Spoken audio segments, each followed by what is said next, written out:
Welcome to a Foxy Tech Tips tutorial on closing apps on your Galaxy Watch. If you find this tutorial helpful, please consider subscribing to my channel and liking the video. Swipe up from the bottom of the watch screen to open the Apps menu. At the top of the Apps menu, you want to tap on this icon here. It is blue with a white circle in the middle.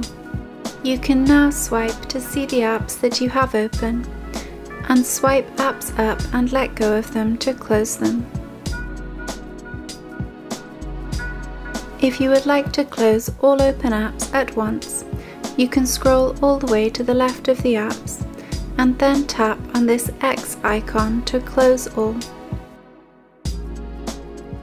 As you can see, I no longer have any open apps.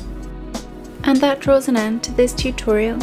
Please like the video if you found it helpful, and subscribe to Foxy Tech Tips for more Galaxy Watch tips and tricks.